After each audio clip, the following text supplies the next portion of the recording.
has been ill since, যদি আমি since দিই তাহলে আমি দা দিতে পারবো না, সিন্স দা দিতে পারবো না, সিন্স লাস্ট, এরপরে কোনো ডিজিট আমি দিতে পারবো না। He has been ill since last Friday, since last Monday, এরকম সিন্স লাস্ট মানডে, অথবা বলতে পারে Monday evening, since last Monday অথবা মানডে ইভিনিং। কিন্তু আমি যদি ফর দিতে চাই তাহলে আমার কি করতে হবে, বলতে হবে এরকম হি হ্যাজ বিন ইল ফর, তারপরে দিতে হবে দা, ফর দা, তারপর লাস্ট, তারপর বলবে টু, তারপর বলবে এখানে উইক থেকে উইকস, এস হবে। তাহলে ফর এর ক্ষেত্রে তিনটা জিনিস দেখবো আমরা। ফর যদি দিতে চাই তাহলে একটা হলো দা, একটা হলো ডিজিট, আর একটা হলো এস থাকে। দা, ডিজিট আর কি থাকে, এস থাকে। কিন্তু যদি আমি সিন্স ইউজ করতে চাই তাহলে ওই একই সেন্টেন্স এই ইল পর্যন্ত ঠিকই ঠিকই থাকবে, ইল কি থাকবে, তারপর বলবে কি since last Monday, since last Monday. তাহলে আমার এখানে দাও নাই, এখানে কোনো ডিজিটও নাই, আবার এখানে কি নাই, এসও নাই। দাও নাই, ডিজিটও নাই, আবার কি আছে, এসও নাই। 63 নাম্বার কোশ্চিন। হ্যাঁ 63 নাম্বার কোশ্চিন, ওটাই বললাম, কখনো কখনো মানডে আগেও আসতে পারে পরেও আসতে পারে, সিন্স লাস্ট মানডে অথবা since Monday last, since last Friday অথবা since Friday last, since last Monday অথবা Monday last, since last Friday অথবা ফ্রাইডে লাস্ট। ওকে, আচ্ছা 61 নম্বরে এখানে ফর অ্যান্সার হওয়া উচিত ছিল, কিন্তু ফর অপশনে নাই। 61 নাম্বার, 61 নাম্বার কি আছে, for the last few years, we haven't seen her for the last few years. For তো অপশনে নেই, তাহলে কি হচ্ছে সিন্স দ্য ইয়ার্স। আচ্ছা 50 নাম্বার এমসিকিউ, কে জানি বলতেছে 50 নাম্বার এমসিকিউ। আচ্ছা এটা মুখস্থ করে রাখতে হবে, hi there I haven't seen you in ages অথবা for ages, I haven't seen you for ages, এটা হলো ইডোমান ফ্রেজের মতো, এটা মুখস্থ রাখতে হবে। এটা কথা এক্সপ্রেশনে আমরা ইউজ করি, যে কারোর সাথে যদি অনেক দিন ধরে দেখা না হয় তাহলে আমরা বলি we haven't seen him, we haven't seen her for ages, অনেক দিন ধরে দেখা নেই। ঠিক আছে, মুখস্থ রাখবেন, এটা হলো ইডোমান ফ্রেজ, ওই ওই পার্ট থেকে আসছে এটা। আশা করি সবাই বুঝতে পারলেন ফর আর সিনেস এর ব্যবহার। এরপর আমরা যাব অলরেডি, অলরেডি আর ইয়েট এর কাছে। অলরেডি আর ইয়েট, সাপোজ আমি এখানে ক্লাস নিচ্ছি, আড়াইটার ব্যাচে ক্লাস নিচ্ছি, কিন্তু আড়াইটার ব্যাচেরই কেউ যদি আমার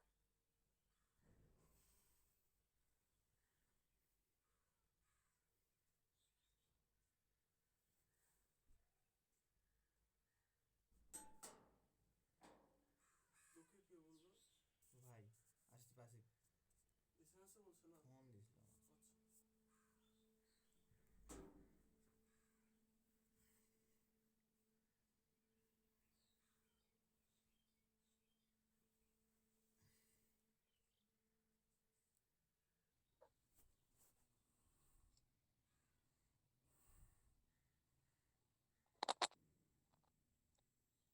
আচ্ছা কথা শুনতে পাওয়া গেলে একটু এসএমএস করে জানান। হ্যাঁ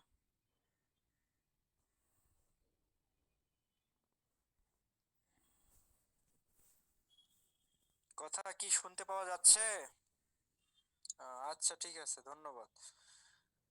এবারে আমরা শুরু করি, আমরা যেখানে ছিলাম ইয়েট নিয়ে। আমরা বললাম কি, আমাকে জিজ্ঞেস করলো যে আপনি কি দেখা করতে আসতে চাইলেন কই, তখন আমি বললাম কি I haven't finished my lecture yet, আমি আমার লেকচার এখন শেষ করতে পারিনি, এদের কম্পিউটারে প্রচুর সমস্যা করতেছে। তাহলে I haven't finished my lecture yet, yet কোথায় বসে, ইয়েট একটা সেন্টেন্সের শেষে বসে। আমি চাইলে বলতে পারি আমি এখনো আমার লেকচার শেষ করতে পারিনি, অথবা আমি চাইলে বলতে পারি যে আমার তো লেকচারটা শেষ করতে হবে, তারপরে তো যাব, আমার লেকচারটা কি করতে হবে, শেষ করতে হবে। তখন যখন আমি বলবো আমার লেকচারটা শেষ করতে হবে, তখন আমি এভাবে বলবো I have yet to finish my lecture, I have yet to finish my lecture, I have yet to finish my lecture, I have yet to finish my lecture। তাহলে এই যে এখানে কি আছে ইয়েট, ইয়েট কোথায় বসতে পারে, শুরু মাঝেও বসতে পারতেছে, ইয়েট একটা সেন্টেন্সের মাঝেও বসতে পারতেছে। তাহলে ইয়েট কি হচ্ছে, একটা সেন্টেন্সের শেষে যেমন বসতে পারতেছে, আবার ইয়েট কোথায় বসতেছে, মাঝেও। এই মাঝে যেটাতে বসতেছে এটার স্ট্রাকচার সবাই একটু লিখে রাখি, সেটা হলো সাবজেক্ট, তারপরে হ্যাভ অথবা হ্যাজ, তারপরে ইয়েট, তারপরে টু প্লাস ভার্বের বেস ফর্ম, তারপরে যা থাকে থাকে, কিছু আসে না। সাবজেক্ট, তারপরে হ্যাভ অথবা হ্যাজ, তারপরে ইয়েট, তারপরে টু প্লাস ভার্বের।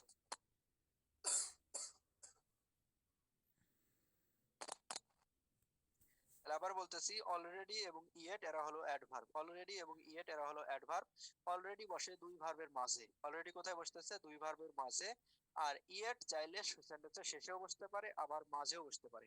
যখন আমি নেগেটিভ সেন্টেন্স গঠন করব, ইয়েট বসে সবার শেষে। বলতেছে I haven't finished my lecture yet, I haven't finished my lecture yet.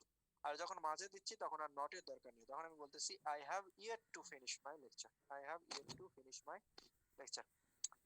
এরপরে যে বিষয়গুলো আছে এগুলো সবাই দেখে নেবেন। এরপরে আমরা চলে গেলাম পাস্ট টেন্সে, পাস্ট ইনডেফিনিট টেন্স।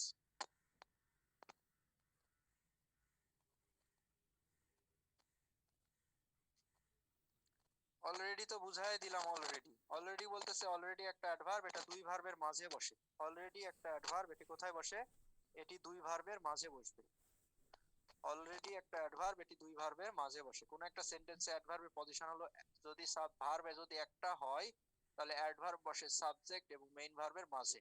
কিন্তু ভার্ব যদি দুইটা হয় তাহলে অ্যাডভার্ব বসে অক্সিলারি ভার্ব এবং মেইন ভার্বের মাঝে। এটা 6 নাম্বার লেকচার শিটে পড়ানো হয়েছে, 7 নাম্বার লেকচার শিটেও পড়ানো হয়েছে।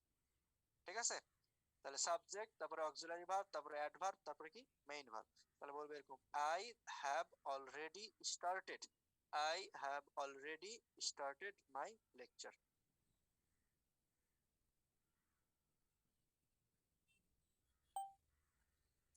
এবারে আমরা চলে গেলাম পাস্ট টেন্সে, past tense, past indefinite tense.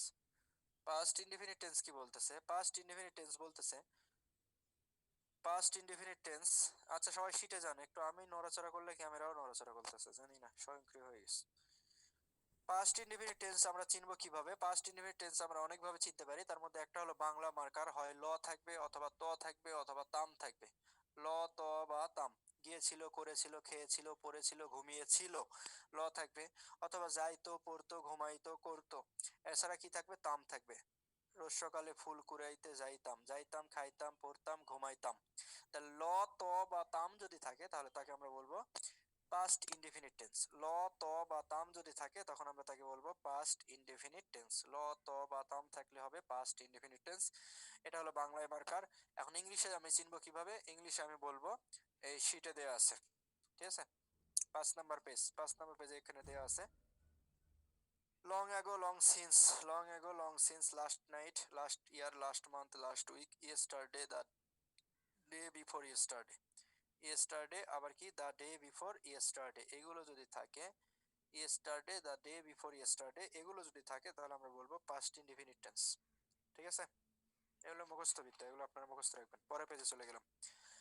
পরের পেজে বলতেছে আনরিয়াল পাস্ট। কোন একটা সেন্টেন্সে যদি আনরিয়াল পাস্ট হয়, কি হয়? আনরিয়াল পাস্ট বোঝায়, তাহলে সেক্ষেত্রে পাস্ট টেন্স হয়। আনরিয়াল পাস্ট বোঝাইলে কোন টেন্স হয়? পাস্ট টেন্স হয়। এখন আনরিয়াল পাস্ট জিনিসটা কি বলতেছে? আমরা কথায় কথায় বলি আমি যদি পাখি হতাম, আমি যদি রাজা হতাম, আমার যদি অনেক টাকা থাকতো, আমি যদি কোটিপতি হতাম।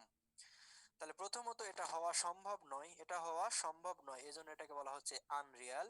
দ্বিতীয়ত এখানে বোঝাচ্ছে হতাম, কি বোঝাচ্ছে? হতাম। তাহলে তাম বুঝাচ্ছে, তার মানে পাস্ট টেন্স, এজন্য এটাকে বলা হয় আনরিয়াল পাস্ট। মানে আমি কখনোই রাজা ছিলাম না, যেহেতু কখনোই ছিলাম না সেহেতু আনরিয়াল। ঠিক আছে? তাহলে যখন বলবে যে আমার যদি অনেক টাকা থাকতো, আমি যদি রাজা হতাম, আমার যদি কোটিপতি হতাম, আমি যদি পাখি হতাম, এরকম, এটাকে বলা হবে আনরিয়াল পাস্ট। এক্ষেত্রে রুলস গুলো আমি যা যা বলি একটু সবাই দ্রুত লেখেন।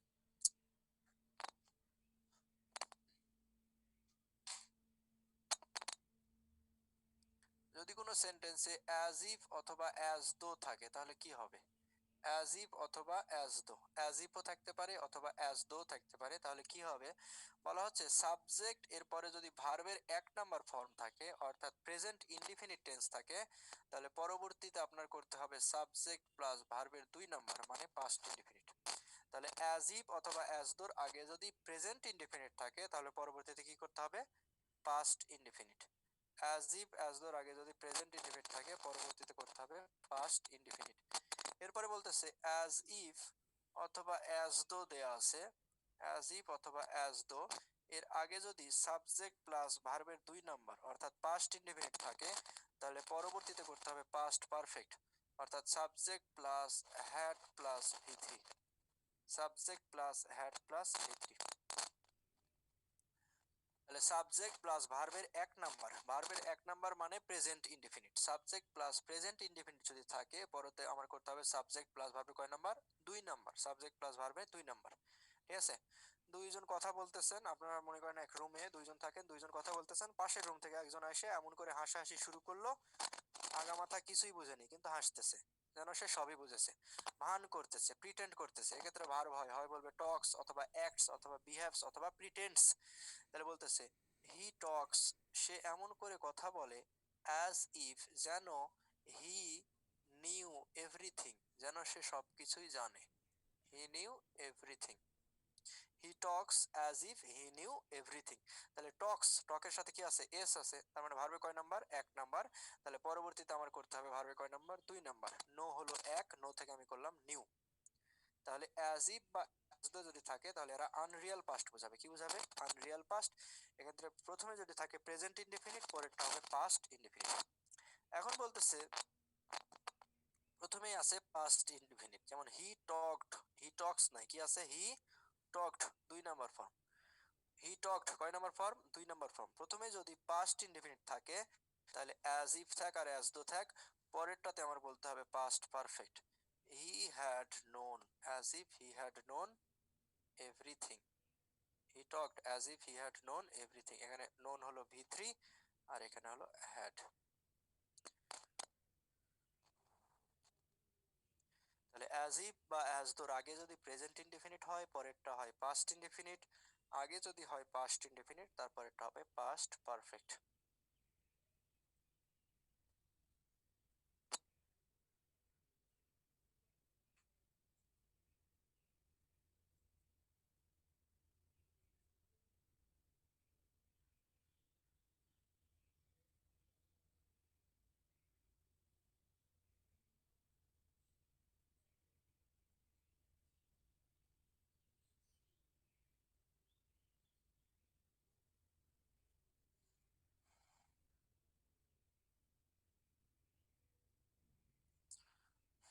আচ্ছা, এর পরের রুলসে যায়। পরে যেটা দেওয়া আছে সেটা হলো ইট ইজ টাইম আর it is high time.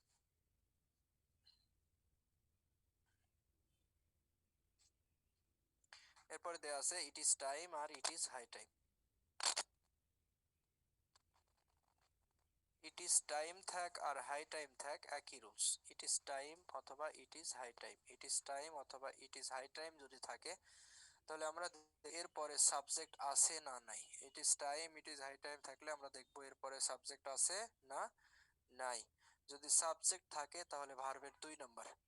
It is time it is high time, এরপরে যদি সাবজেক্ট থাকে তাহলে ভার্বে কয় নাম্বার?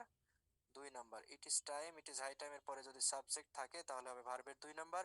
আর যদি আমরা দেখি সাবজেক্ট নাই, ইট ইজ টাইম অথবা হাই টাইম এরপরে কি নাই? সাবজেক্ট নাই। ইট ইজ টাইম অথবা হাই টাইম এরপরে কি নাই? সাবজেক্ট নাই। যদি সাবজেক্ট না থাকে তাহলে বলবো টু প্লাস ভার্বের বেস ফর্ম। সাবজেক্ট না থাকলে বলবো টু প্লাস ভার্বের বেস ফর্ম। আবারও বলছি, it is time it is high time এরপরে যদি সাবজেক্ট থাকে তাহলে ভার্বের 2, আর যদি সাবজেক্ট না থাকে তাহলে বলবো টু প্লাস ভার্বের বেস ফর্ম। বলতেছে it is high time you, তাহলে সাবজেক্ট দেয়া আছে। ইট ইজ হাই টাইম, তারপরে কি আছে? সাবজেক্ট দেয়া আছে। এখন আমার বলতে হবে ইউ স্টাডি থেকে studied. It is high time you studied hard. এখনই তোমাকে কঠোর মানে খুবই মনোযোগের সহকারে পড়াশোনা করা উচিত। It is high time you studied hard. কিন্তু যদি এরকম থাকে ইট ইজ টাইম অথবা high time, it is time থাকতে পারে অথবা হাই টাইম থাকতে পারে। ইট ইজ টাইম অথবা হাই টাইম এরপরে কোনো সাবজেক্ট নাই। যদি সাবজেক্ট না থাকে তাহলে আপনার বলতে হবে it is time to read, it is time to read, it is time to eat, it is time to play, it is time to sleep. ঠিক আছে?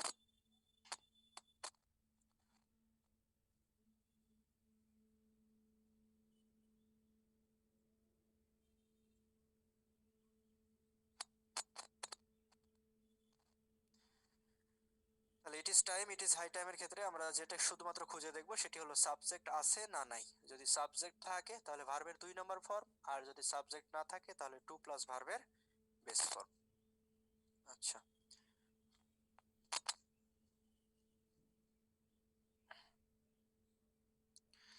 এরপরে আমরা যেটি আছে সেটি হলো উইশের রুলস দেখি। উইশের রুলস, আই উইশ, এখানে উইশের রুলস কি বলতেছে? উইশের রুলস বলতেছে যদি এরকম থাকে যে আই উইশ, এরপর একটা সাবজেক্ট আই উইশ আই, এখানে ওয়াজ এ কিং বা ওয়াজ এ বার্ড বলা যাবে না, কি বলতে হবে? আনরিয়াল পাস্টে যদি বি ভার্বের প্রয়োজন পড়ে তাহলে অলওয়েজ অয়ার হয়। আনরিয়াল পাস্টে বি ভার্বের প্রয়োজন হলে কি হবে? অয়ার। ওয়াজ না হয় কি? ফার্স্ট পারসনের সাথেও অয়ার, সেকেন্ড পারসনের সাথেও অয়ার, আবার থার্ড পারসনের সাথেও কি হবে? অয়ার। তাহলে আনরিয়াল পাস্টে ওয়াজ না হয় কি হয়? অয়ার হয়। বলতেছে I wish I were a king, I wish I were a king. Unreal পাস্টে ওয়াজ না হয়ে অয়ার বসবে। I wish I were a king.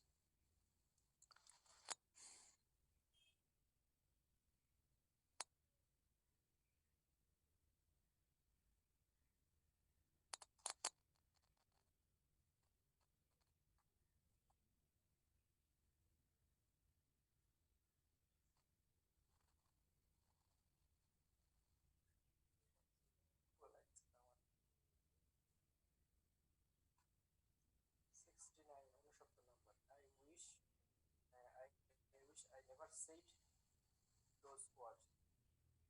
হ্যাঁ, এখানে কি সমস্যা? বি নাম্বার অ্যান্সার করতেছে। যদি বি ভার্বের প্রয়োজন হয় তাহলে ওয়াজ না হয়ে অয়ার। যদি বি ভার্বের প্রয়োজন হয় তাহলে ওয়াজ না হয়ে অয়ার। আর যদি বি ভার্ব না হয়ে যদি অন্য ভার্বের প্রয়োজন হয়, বি ভার্ব না হয়ে যদি কি হয়? অন্য ভার্বের প্রয়োজন হয়, তাহলে যদি বি ভার্বের প্রয়োজন হয় তাহলে ওয়াজ না হয়ে অয়ার হবে। কিন্তু বি ভার্ব ছাড়া যদি অন্য ভার্বের প্রয়োজন হয় তাহলে ভার্বের 2 নাম্বার ফর্ম। বি ভার্ব না হয়ে যদি অন্য ভার্বের প্রয়োজন হয় তাহলে ভার্বের 2 নাম্বার হবে। বলতেছে I wish I knew it earlier. I wish I knew this before. I wish I knew it before, এরকম হতে পারে। I wish I knew this before বলতেছে কোনো একটা বিষয় আমি জানতাম না, তারপরে আমি বলতেছি I wish I knew। যদি বি ভার্বের প্রয়োজন হয় তাহলে ওয়াজ না হয়ে কি হবে? অয়ার। কিন্তু বি ভার্ব ছাড়া যদি অন্য ভার্বের প্রয়োজন হয় তাহলে ভার্বে কয় নাম্বার? 2 নাম্বার। তাহলে আই উইশ বা আই ফ্যান্সি এরপরে সাবজেক্ট প্লাস ভার্বের 2 number. I wish I fancy এরপরে সাবজেক্ট প্লাস ভার্বের 2 নাম্বার।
আচ্ছা, এরপর আপনার শিটে যান। শিটে যান, একটু কথা বলি। আজকে যেহেতু সমস্যা হচ্ছে বোর্ড কম ইউজ করি। হ্যাঁ, কথা বলি। এরপরে আমরা 6 নম্বর পেজে আছি। 6 নম্বর পেজে বলতেছে habitual fact or act of past. Habitual fact act of past যদি অভ্যাস বোঝায়, ঠিক আছে? অতীতের কোনো অভ্যাস বোঝাতে এখানে ইউজ টুর পরে ভার্বের বেস ফর্ম বসে। আচ্ছা, এরপরে 4 নম্বর বলতেছে to express courtesy of request. To express courtesy or request ভদ্রতা বোঝাতে, সৌজন্য, ভদ্রতার সহিত কাউকে কোনো অনুরোধ করতে উড ইউ প্লিজ এর পরে ভার্বের বেস ফর্ম বসে, আর উড ইউ মাইন্ড এর পরে বসে ভার্ব প্লাস আইএনজি। এটা 3 নম্বর 9 নম্বর লেকচার, সেটা আবার আলোচনা হবে, ভয়ের কিছু নাই। এরপরে পরে পেজে যায় 7 নম্বরে। 7 নম্বরে বলতেছে পাস্ট কন্টিনিউয়াস টেন্স। কখন পাস্ট কন্টিনিউয়াস টেন্স হয়? 7 নম্বর যেটা আছে সেটা হলো পাস্ট কন্টিনিউয়াস টেন্স। কখন কন্টিনিউয়াস টেন্স হয়? তাহলে আমরা জানি অতীতে কোনো কাজ কিছু সময় ধরে চলছিল যদি বুঝাই, অতীতে কোনো কাজ কিছু সময় ধরে চলছিল এরকম যদি বুঝাই তাহলে আমরা পাস্ট কন্টিনিউয়াস টেন্স করব। অতীতে কোনো কাজ কিছু সময় ধরে চলছিল বুঝালে পাস্ট কন্টিনিউয়াস। ওকে, এবার 2 নম্বরে যাই। রুল 2 বলতেছে অতীতকালে দুটি কাজ একই সাথে চলতেছিল বোঝাতে দুটোই পাস্ট কন্টিনিউয়াস হয়। অতীতে দুটো কাজ একই সাথে চলছিল বোঝালে দুটোই পাস্ট কন্টিনিউয়াস। বলা হচ্ছে অতীতকালে যদি দুটো কাজ সম্পন্ন হয়, যখন আমি আমার রুমে পড়তেছিলাম, আমার বোন তখন তার রুমে খাইতেছিল, পড়া একটা কাজ, খাওয়া একটা কাজ, দুটা কাজ একই সাথে চলতেছিল, কিছু সময় ধরে চলছিল, এরকম যদি বোঝায় দুটাই continuous. While I was reading my sister was eating. পরে 3 নম্বরে যাই। 3 নম্বরে বলতেছে অতীতের দুটো কাজ হোয়েন হোয়াইল অ্যাজ দ্বারা যুক্ত হলে যে কাজটা দীর্ঘস্থায়ী হবে সেটি কন্টিনিউয়াস হবে, আর অপরটি যেটা স্বল্পস্থায়ী সেটি হয় ইনডিফিনিট। যে কাজটি দীর্ঘস্থায়ী সেটি কন্টিনিউয়াস, যেটা স্বল্পস্থায়ী সেটি হয় ইনডিফিনিট। সেটা কি লেখা আছে সেটা বড় কথা নয়, আবারও বলতেছি, দুইটা কাজ যদি থাকে, দুইটাই যদি দীর্ঘস্থায়ী হয় দুটাই কন্টিনিউয়াস, একটা যদি দীর্ঘস্থায়ী একটা স্বল্পস্থায়ী হয়, যেটা দীর্ঘস্থায়ী সেটা কন্টিনিউয়াস, যেটা স্বল্পস্থায়ী সেটা ইনডিফিনিট। আচ্ছা, এরপর 4 নম্বর বলতেছে হোয়াইল এর রুলস। হোয়াইলের পরে যদি সাবজেক্ট থাকে, হোয়াইলের পরে যদি সাবজেক্ট থাকে এবং ভার্ব থাকে তখন তাকে আমরা বলি কমপ্লেক্স সেন্টেন্স। কোন সেন্টেন্স?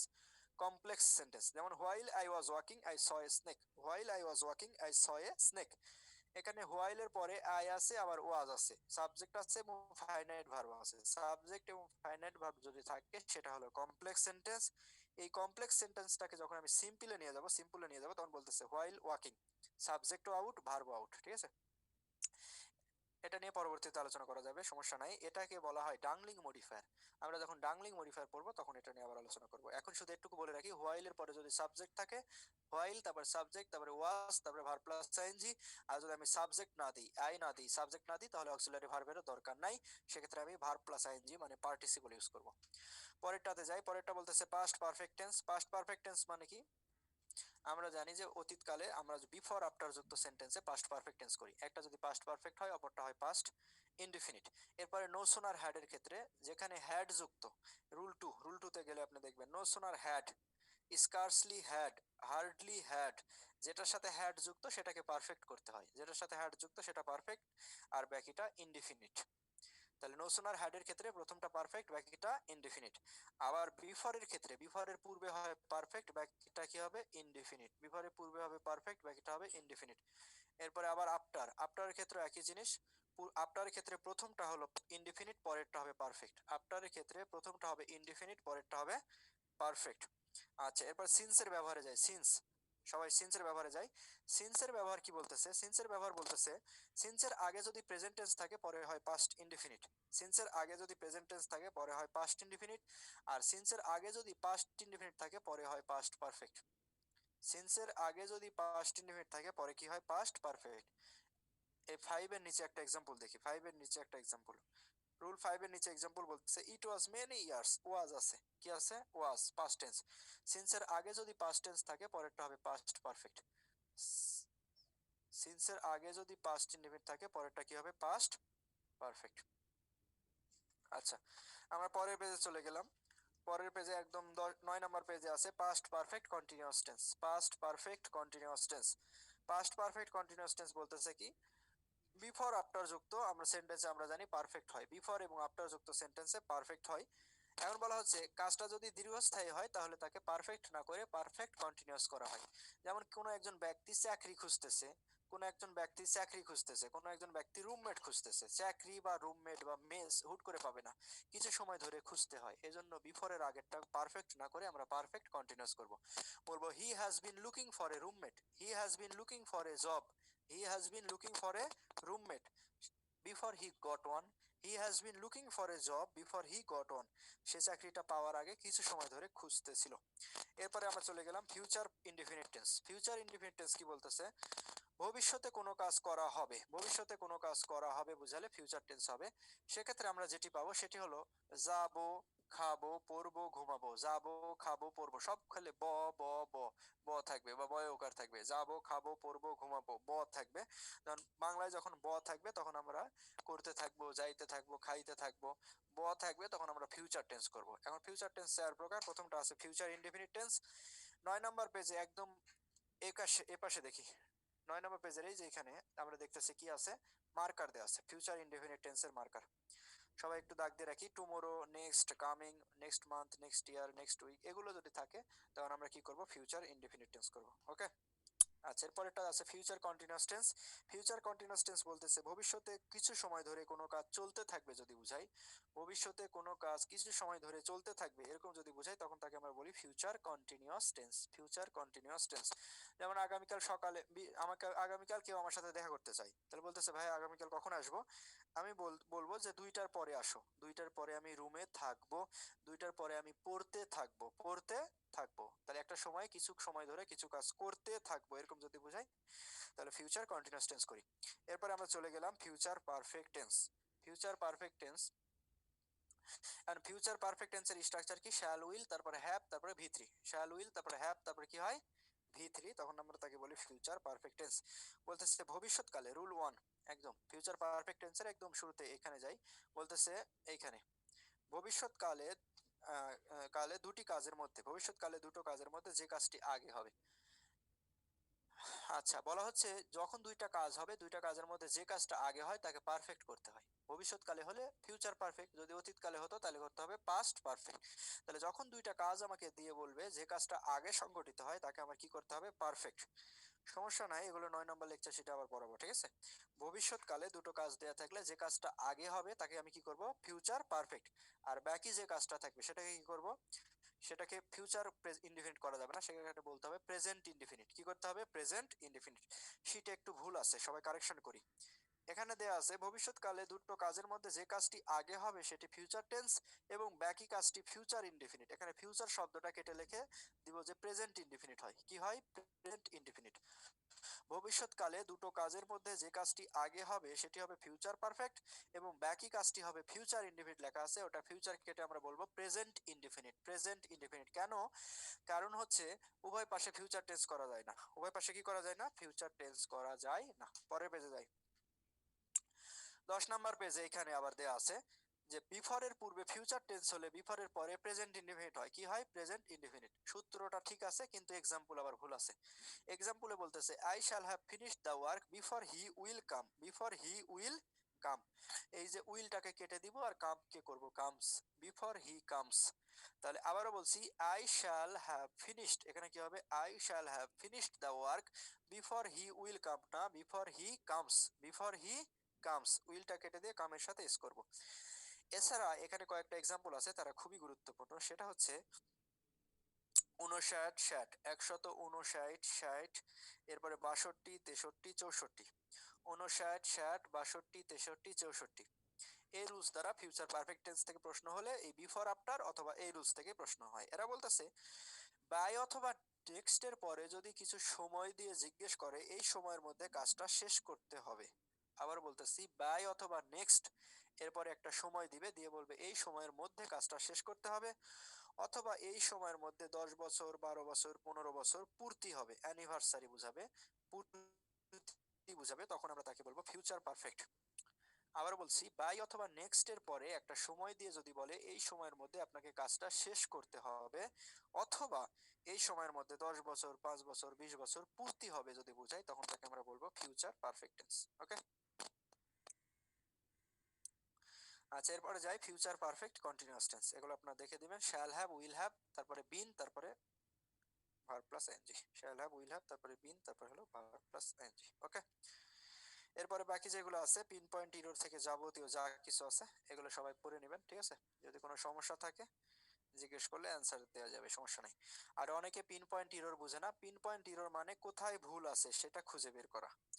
পিন পয়েন্ট এরর এর মানে হলো কোথায় ভুল আছে সেটা খুঁজে বের করা। একটা সেন্টেন্স দেওয়ার পরে যে চারটা অপশন দেয়া আছে এই চারটা অপশনের মধ্যে কোন অপশনটা ভুল আছে, কোনটা ভুল আছে সেখানে টিক দেয়া, সেটাকে ভরাট করা, এটাকে বলা হয় পিন পয়েন্ট এরর।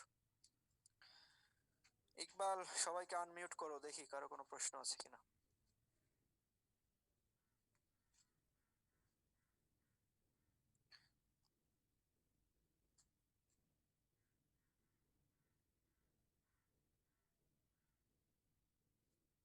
ভাইয়া, হ্যাঁ, ভাইয়া যে 11 নম্বর পৃষ্ঠা যে লাস্টে যেগুলো আছে চয়েস দা ইনকারেক্ট ওয়ার্ড, এগুলো কিভাবে বলবো?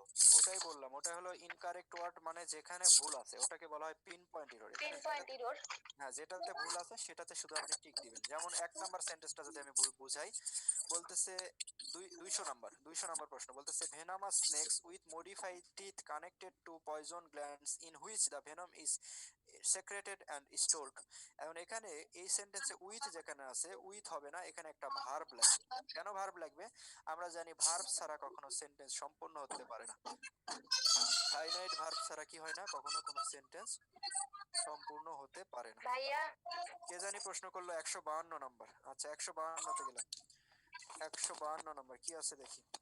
152 বলতেছে হি said that he dash the next day. এটা হলো ইনডিরেক্ট স্পিচ আছে, হ্যাঁ, এটা আছে ইনডিরেক্ট স্পিচ। আসলে সে বলেছিল he said I will go home the next day. সে বলেছিল I will go home tomorrow, I will go home tomorrow, direct speech. সেটাকে যখন আমি ইনডিরেক্ট করলাম তখন আমি বলতেছি he said that, he will থেকে করলাম would, he would go, tomorrow থেকে করলাম the next day. He would go tomorrow থেকে করা হয়েছে দ্য নেক্সট ডে। এরপরে আর কার কোনো প্রশ্ন? ভাইয়া 159 আরেকবার বুঝাবেন।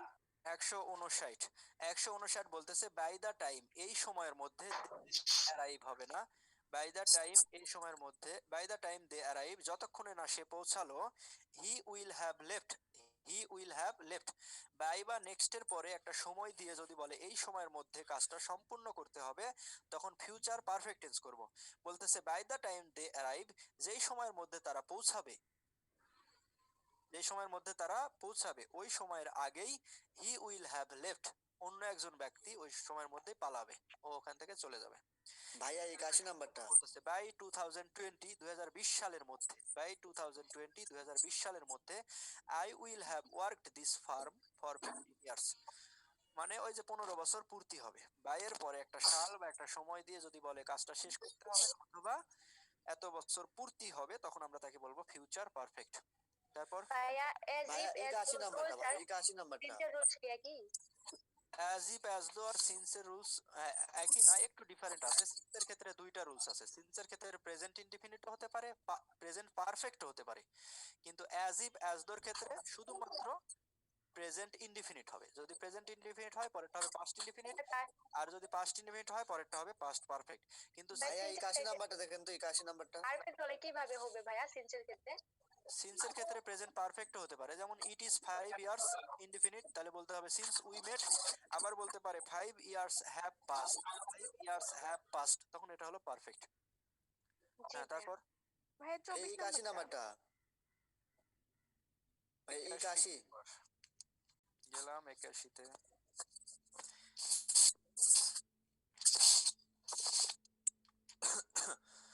একাশিতে কি বলতেছে, she began to dash, she began to dash. আচ্ছা, এখানে যেটা বলতেছে সেটা হলো যে বিগান, তারপরে টু আছে, টুর পরে ভার্বের বেস ফর্ম বসে, এটা অর্থ অনুসারে বসতেছে। অর্থ অনুসারে এখানে কি হবে, এর বলতেছে she began to stage the hem of the dress she was making. সে যে ড্রেসটা তৈরি করতেছে সেই ড্রেসের সে মানে সেলাই করতেছে। স্টিচ মানে সেলাই করা, কি সেলাই করতেছে? The hem of the dress. এটা সম্ভবত একটা ড্রেসের যেখানে কাপড়টা ডাবল থাকে, কলার বা যেখানে আমরা বাটন থাকে শার্টের, ওই বাটনের পার্টটাকে বোঝাচ্ছে। She began to stitch the hem of the dress. Okay, 24 number. 24 number বলতেছে যে বৃষ্টি পড়তেছে সে বৃষ্টি শব্দ করতেছে।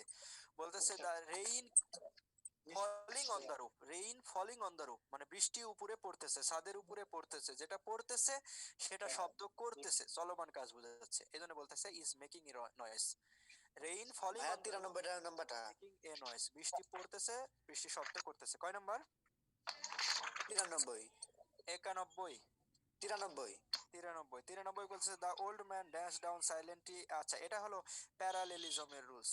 Parallelism 93 number parallelism. এরা 12 নাম্বার না 14 নাম্বার লেকচার শিটে আসবে। প্যারালেলিজম বলতেছে যদি এন্ড যদি থাকে, মানে কনজাংশন যদি থাকে, এর আগেও যে টেন্স পরেও সে টেন্স। এন্ড হলো একটা কনজাংশন, এই এন্ড এর আগেও যে টেন্স পরেও সে টেন্স। আগে ভাইয়া 10 ভাই নাম্বার। এটা কোশ্চেন করা যাবে না? ভাই আগের শীট থেকে কোশ্চেন করা যাবে না?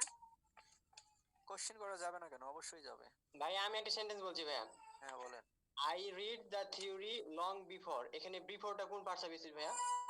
লং বিফোর, এখানে বিফোর হবে আপনার অ্যাডভার্ব। বিফোর শব্দটা অ্যাডভার্ব হতে পারে, প্রিপোজিশন হতে পারে। যে সকল শব্দ অ্যাডভার্ব প্রিপোজিশন উভয় হতে পারে, জহিরুল মিউট করো। আচ্ছা, যে সকল শব্দ অ্যাডভার্ব প্রিপোজিশন উভয় হতে পারে তাদের পরে যদি নাউন প্রোনাউন না থাকে তাহলে তারা অ্যাডভার্ব, যদি নাউন প্রোনাউন থাকে তাহলে তারা প্রিপোজিশন। নেক্সট। আর বাচ্চা কাঁদছে রে। ভাই ভাইয়া 10 কম্প্রিহেনশন নাম্বার। মানে কি? কয় নাম্বার? 10 নাম্বার। 10। 10 নাম্বার বলতেছে a school always has. School bench chair mute করো না। না থাক, স্কুলের অবশ্যই অবশ্যই কি থাকতে হবে? স্টুডেন্ট থাকতে হবে। এই জন্য বলতেছে এই স্কুল অলওয়েজ হ্যাজ স্টুডেন্টস। তারপর ভাই কম্প্রিহেনশনটা কি ওইটা একটু। আর কিছু? ভাইয়া উইমেন এর ভার্ব ফর্ম কি হবে? উইমেনের ভার্ব ফর্ম কি হবে? জি ওম্যান, এটা সম্ভবত ওমানাইজ হবে মনে হয়। ওই ওমানাইজ স্পেলিংটা কি হবে? ওমেনাইজ মানে দুই জায়গা দুই রকম আছে, এন একটা আই ব্রিট। এস এ না এন আই এস ই। আচ্ছা, একটা হলো কোন জায়গায় আপনি দেখবেন যে জেডি আছে, কোন জায়গায় এসি আছে, এটা নিয়ে ঘাবড়ানোর কিছু নাই। ব্রিটিশ আর আমেরিকান দুইটা আলাদা হয়, হ্যাঁ। কেউ এস ইউজ করে, কেউ জেড ইউজ করে। ও জি তারপর ভাইয়া। তাহলে ওটা কি ইয়া হবে ভাই? ওই যে আমি বলছি মানে ভার্ব ফ্রম মানে O W O M A N I S E, এটা কি ঠিক আছে ভাইয়া? জেডি, জেডি হবে সম্ভবত, জেডি দেন। মানে জেড এর নাই অপশনে আই ভাইয়া এফ দুই জায়গা দুই রকম আছে। মানে এটা দেখতে পারলে ভালো হতো। আছে দুই আমি জায়গা তো দুই রকম। আমি তো বললাম যে একটা হলো ভাইয়া ব্রিটিশ এটা আর হচ্ছে আমেরিকান 7 দুইটা নাম্বার আলাদা। শীটের 16 পেজে। এই কথা বলেন না, ব্রিটিশ আর আমেরিকান দুইটা আলাদা, কেউ এস ইউজ করে কেউ জেড ইউজ করে, হ্যাঁ। এটা নিয়ে ঘাবড়ানোর কিছু নাই, যেটা পাবেন সেটা দিন। তারপর জি ভাইয়া।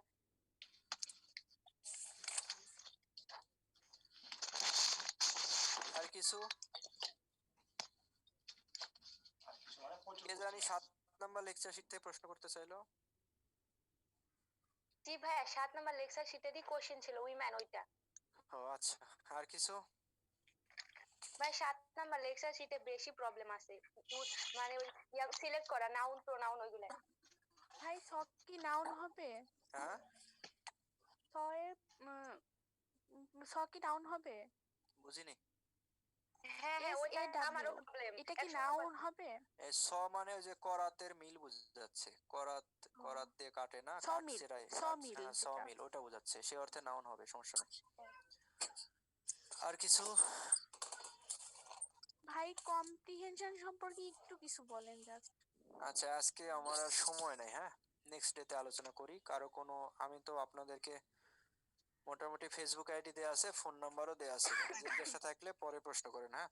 আজকে আমার আর চলছে না, শরীর চলছে না। 7টায় শুরু করছি, প্রত্যেকটা ক্লাসে এরকম করে একটু করে ঝামেলা হচ্ছিল, তার জন্য লেটও হয়ে গেল। আবার মাঝখানে আমি দুঃখিত, আপনারা 2:30 থেকে ওয়েট করতেছিলেন, কিন্তু আমি আসতে লেট করে ফেলছি আজকে, ঠিক আছে। যদি কারো কোনো সমস্যা থাকে আবার নেক্সট ক্লাসে জিজ্ঞেস করেন, হ্যাঁ। আজকে এই পর্যন্ত থাক। আল্লাহ হাফেজ, নাকি বলেন? জি ভাইয়া। আসসালামু আলাইকুম। আসসালামু আলাইকুম ভাইয়া। আচ্ছা, ওয়ালাইকুম আসসালাম, আল্লাহ হাফেজ। আল্লাহ হাফেজ।